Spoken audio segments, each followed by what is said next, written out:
दोस्तों आज की ये कहानी बड़ी इंटरेस्टिंग होने वाली है क्योंकि इस एनिमेटेड मूवी में आपको कुछ बहुत सीखने को मिल सकता है। एक शख्स बैंक में जब दाखिल होता है तो गार्ड उसको बड़ी हसरत से देखता है और वो चलता हुआ सीधा लिफ्ट की जाने जाता है और लिफ्ट पर पहुंचकर वो लिफ्ट को ओपन करता है और खुलने का इंतज़ार करता है।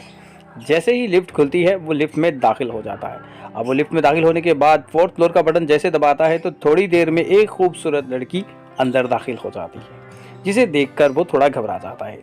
लड़की काफ़ी सुंदर है, खूबसूरत है, जिसे देखने के बाद उसके सांस रुक जाते हैं। वो काफ़ी देर सहमा सा खड़ा रहता है, अपनी सांस को रोक कर बिल्कुल नुक्कड़ पर खड़ा होकर अब अपने आप को देखता है और कभी उस लड़की को देखता है। घबराता है इस बात पे कहीं ऐसा ना हो कि कोई गलती हो जाए। इतने में लड़की का फ्लोर आता है और वो अपने रूम को चली जाती है। फिर वो एक लंबी सांस भरता है और 5th फ्लोर से 5 फ्लोर पर दोबारा पहुंचता है।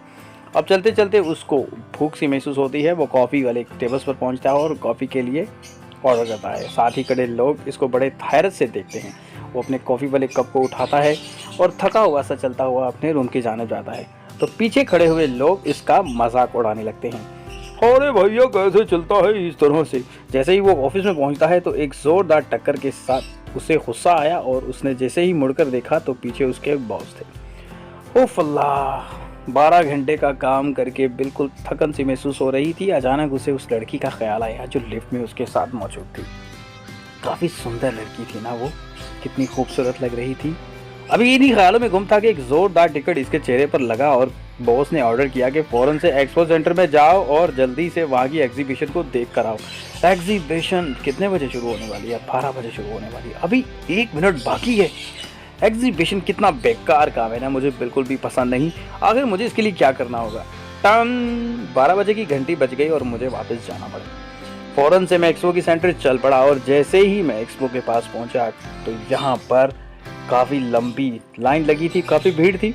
अब मुझे टिकट निकाल कर काउंटर पर जाना पड़ा और काउंटर से पूछते हैं कि मुझे एग्जीबिशन के लिए एंट्री चाहिए और वो लड़की उसके टिकट्स को चेक करने के बाद उसको वेरिफिकेशन करती है। काफ़ी देर इधर उधर देखता है।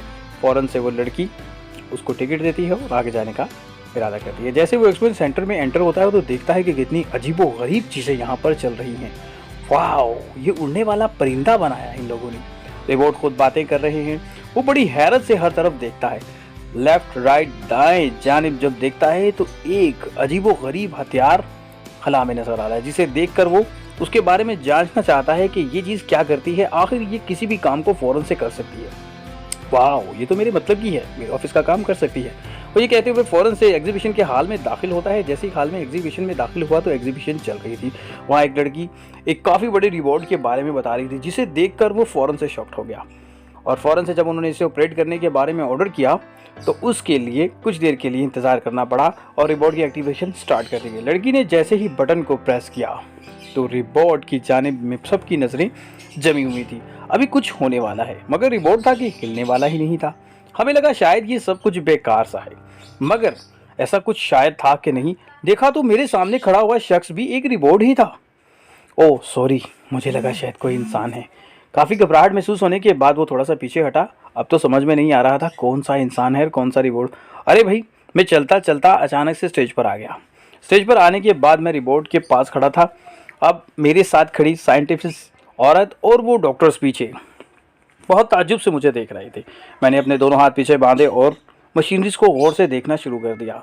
आखिर ये कैसे काम करती होगी? डॉक्टर की नज़रें मुझे बड़ी गुस्से से देख रही थी। मैं थोड़ा डर गया। जैसे ही मेरी नज़र उस औरत की तरफ पड़ी जो खूबसूरत साइंटिफिक अपनी उंगलियों को कंप्यूटर के बटनों पर चला रही थी, तो मेरा दिल चाहा कि मैं भी इसमें से किसी बटन को दबा दूं। बिना सोचे मैंने जैसे ही बटन को प्रेस किया तो रिमोट बिल्कुल भी हरकत में नहीं आया। सभी लोग हंसने लगे, मेरा मजाक उड़ाने लगे। मैं मुसलसल बटन ऑपरेट करता रहा। आहिस्ता आहिस्ता मेरे बटन ऑपरेट करने पर रिबोट की हरकत शुरू हो गई। रिबोट ने अपनी गर्दन हिलाई, अपना हाथ हिलाया और अपनी मौजूदगी का इजहार किया और एकदम से रिबोट के हाथ से एक पंच निकला और सीधा जाकर दीवार में लगा, जिससे जोरदार धमाका हुआ और काफ़ी बड़ा नुकसान भी हुआ। अब मुझे मालूम नहीं था कि ये रिबोट एक्टिव हो चुका है या इसमें कुछ और होने वाला है। मैं फ़ौरन से भागकर उस तरफ गया जिस जगह पर रिबोट का पंच लगा, तो बाहर जाकर देखा कि उस पंच ने तो हंगामा मचा रखा था। बहुत ज़्यादा नुकसान हो गया है। बाहर चलने वाली ट्रेन, अरे ये क्या, कांच के टुकड़े, सब कुछ टूट गया। वो एक खूबसूरत लड़की, वो जो ऊपर बिल्डिंग से नीचे जा रही थी, उसे देखकर एकदम से मेरा दिमाग चकरा गया। अरे ये तो वही गन है जिससे आप कुछ भी कर सकते हैं। नीचे गाड़ियाँ भी गिर रही हैं। मैंने उस गन को पकड़ लिया और अपनी गन को पकड़कर फ़ौरन से कार की तरफ प्रेस किया, तो देखा कि वो एक खूबसूरत सा ट्रैक बन गया। अरे वाह, ये तो काम कर रहा है। मैंने फ़ौरन से जंप किया और भागकर दूसरी बिल्डिंग की जानिब चला गया। देखा तो यहाँ की हर चीज़ स्टॉप हुई थी और कुछ लोग बाहर गिरना चाह रहे थे और कुछ गिर रहे थे। समझ में नहीं आ रहा था, जैसे एक भयानक ख्वाब की तरह लग रहा था। मैंने फ़ौरन से पीछे मुड़कर देखा, समझ में नहीं आ रहा इनको बचाऊं क्या करूं। मैंने जैसे इस शख्स का हाथ पकड़ा और उसे खींच कर वापस लाया तो मुझे ऐसी लगा जैसे मेरे अंदर एक अजीब सी ताकत आ गई है। मैंने एक ही झटके से इतने भारी इंसान को वापस मोड़ दिया। फिर वो शख्स जो नीचे गिरने वाला था, मैंने अपनी गन की मदद से उसे रोक लिया, उस दीवार को बंद कर दिया जिस दीवार से टकराकर वो बाहर जाने वाला था। उसे आराम से मैंने ज़मीन पर लेटाया और वापस उसको जगाने की कोशिश की। मुझे लगा शायद ये मर गया है, लेकिन ये तो ज़िंदा है। अभी ये ज़िंदा है मगर अपने होश और हवास को बैठा है। मुझे बताओ मुझे क्या हुआ था। खामोश हो जाओ, ये तुम्हारा कुछ नहीं बिगाड़ सकता। ये सब अजीबोगरीब बातें वो लोग कर रहे थे। मैं जानता था ये सब अभी अपने होश में नहीं। इनको बाहर जाने का दिया हुक्म और मैंने अपनी गन को फिर से एक्शन में किया। फ़ौरन से तमाम कागज़ जो कुछ कचरा था उसको मैंने एक अलमारी में फिट कर दिया। हा हा हा हा हा। एक बड़ी सी दीवार बन चुकी थी जिसे मैंने एक डोर की मदद से खोल दिया।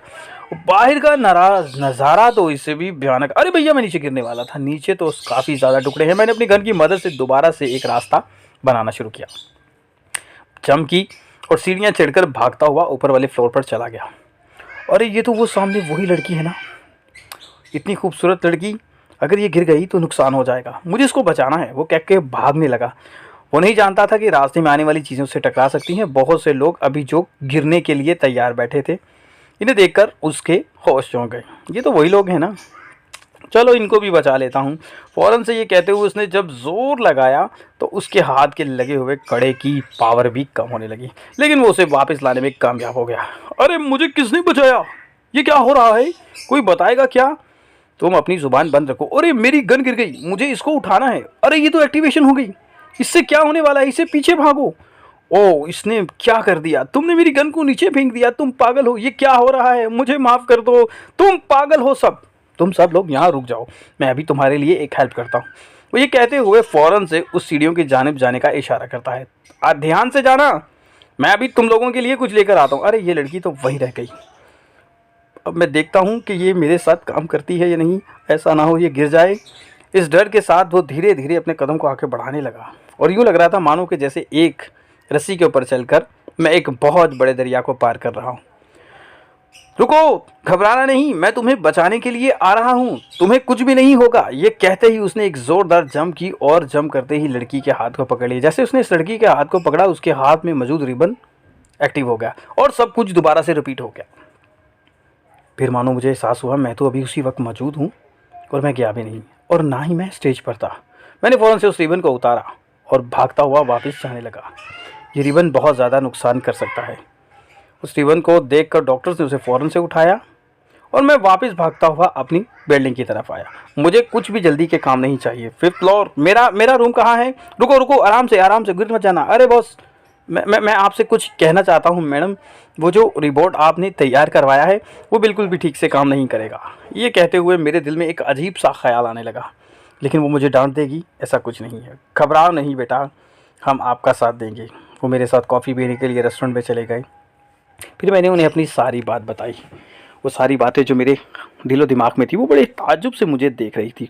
करीब ही बैठा एक शख्स अपने फ़ोन सुनने के बहाने मेरी बातों को बहुत गौर से सुन रहा था, मगर वो कोई और नहीं, उसी डॉक्टर्स का एजेंट था जो ये सब बातें सुन रहे थे और वो जानते थे कि ये सब कुछ हकीकत है। तो हुई ना बहुत अमेजिंग कहानी।